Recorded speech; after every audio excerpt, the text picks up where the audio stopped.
Células del sistema inmunitario, también conocidas como leucocitos o glóbulos blancos.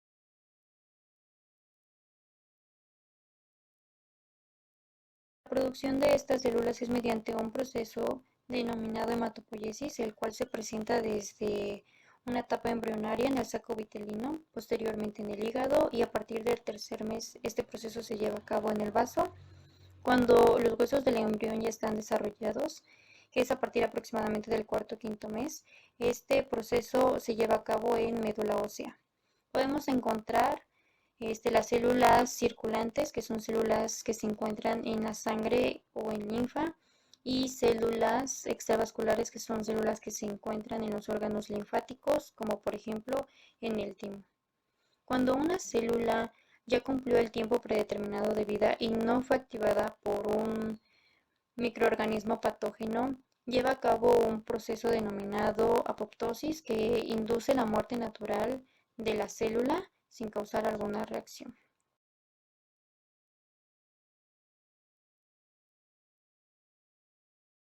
Durante el proceso hematopoyético, este se deriva de una célula madre pluripotencial, que a su vez se va a dividir en dos tipos de linaje, el linaje mieloide y el linaje linfoide. Dentro del linaje mieloide se van a producir células dendríticas mieloides, se van a producir monocitos que a su vez darán lugar a los macrófagos. También se van a producir células polimorfonucleares o células granuladas, llamadas así precisamente porque su núcleo tiende a variar de diferentes formas y por la presencia de gránulos dentro de estas células. Y estas células se clasifican en neutrófilos, eosófilos y basófilos. También se producen dentro de este linaje eritrocitos y plaquetas. Y dentro del linaje linfoide se producen linfocitos, que a su vez se van a clasificar en linfocitos B y linfocitos T. Y también se producen las células asesinas naturales o células NK. Igual, de igual manera se producen células dendríticas, pero estas son de una consistencia plasmacitoide.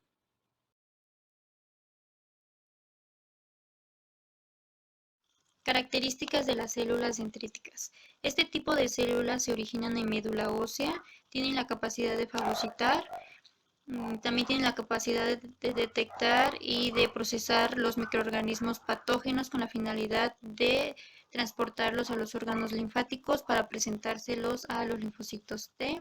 Por lo tanto, se le conoce como células presentadoras de antígenos.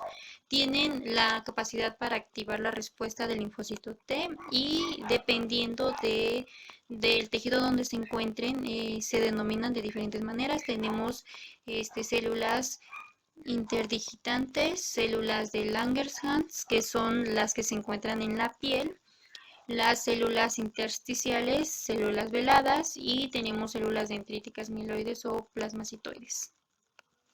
Algunas características de los monocitos y macrófagos son que de igual manera se producen en médula ósea. Morfológicamente presentan un núcleo bilobulado. Los monocitos igual se caracterizan o se denominan dependiendo del tejido en donde se encuentren. Por ejemplo, tenemos células en los alvéolos y se le denominan como macrófagos alveolares, las células de Kupffer, que son las células que se encuentran en el hígado, y este macrófago, este monocito, de manera inactiva se encuentra circulando de modo de patrullaje en busca de un microorganismo patógeno. Igual tienen la capacidad de fagocitar.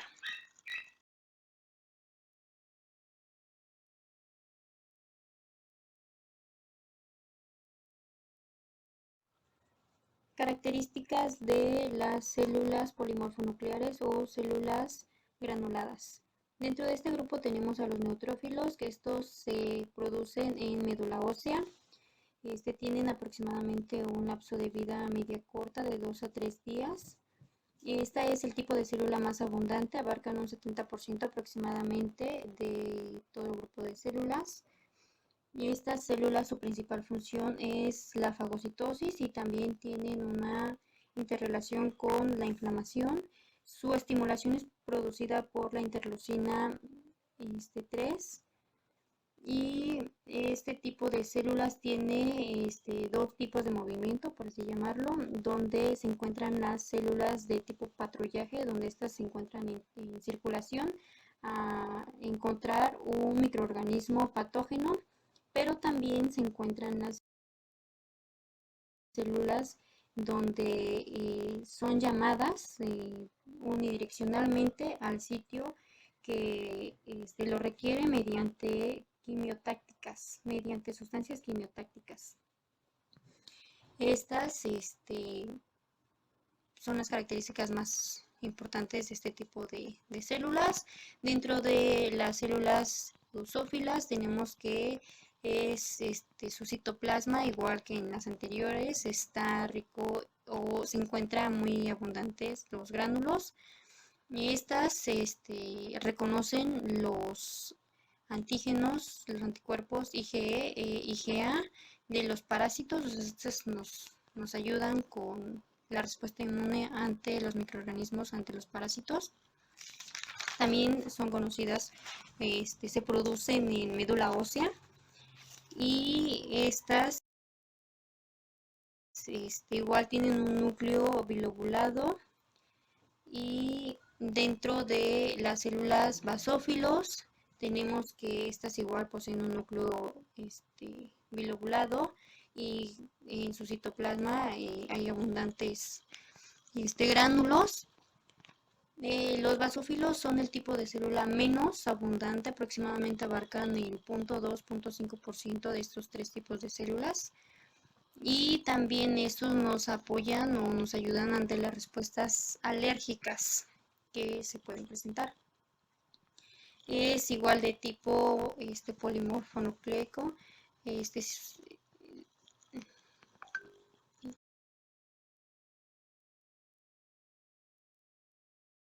Características de los linfocitos. Este tipo de células se origina en médula ósea, pero los linfocitos T migran al timo para llevar a cabo su proceso de maduración. Dentro de las características de los linfocitos T es que su principal función es la fagocitosis. Este tipo de células necesita de una célula presentadora de antígeno, como lo son las células dendríticas o los macrófagos, donde estos le presentan al linfocito T el antígeno específico del microorganismo patógeno para que el linfocito T lo pueda rastrear, lo pueda identificar con la finalidad de llevar a cabo la fagocitosis. Existen tres tipos de subdivisiones de esta célula, que son las células citotóxicas, que se encargan completamente de la destrucción del microorganismo, las células cooperadoras, que estas se encargan de llamar a los diferentes tipos de células, por ejemplo a los linfocitos B o a los macrófagos en caso de que se requiera un apoyo en el combate contra los microorganismos, y también estas estimulan la inflamación. El otro tipo de células son las células T reguladoras, donde su función precisamente es regular a los linfocitos T ante las respuestas inmunitarias con la finalidad de crear una autotolerancia.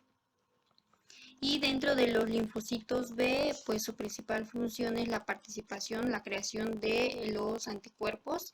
Otra de las características es que estas apoyan la síntesis y la exhibición de moléculas de inmunoglobulina unidas a membranas que sirven como receptores para antígenos.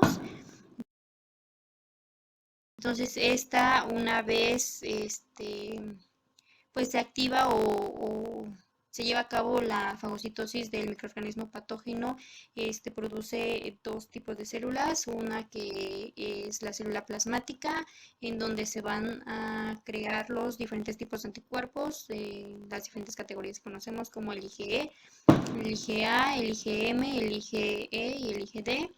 Y también se van a producir células B de memoria, estas con la finalidad de que en caso de que vuelva a haber una infección nuevamente con el mismo microorganismo patógeno, pues ya tengan las células, el antígeno el anticuerpo, perdón, específico para poder atacar a ese tipo de microorganismos patógenos. Y también tenemos las células asesinas naturales o células NK, donde estas ocupan aproximadamente del 5 al 15% de los linfocitos circulantes. Poseen una actividad citotóxica contra amplias gamas de células tumorales o de determinados virus que infectan o bacterias también que infectan a la célula como tal. Entonces estos atacan a las células ya infectadas. Su citoplasma se caracteriza por la presencia de gránulos y también secretan citocinas proinflamatorias, antiinflamatorias y presentan mecanismos efectores comunes que incluyen la liberación de moléculas como citocinas tales como las perforinas y las granzimas, capaces de inducir la lisis y la apoptosis de la célula como tal.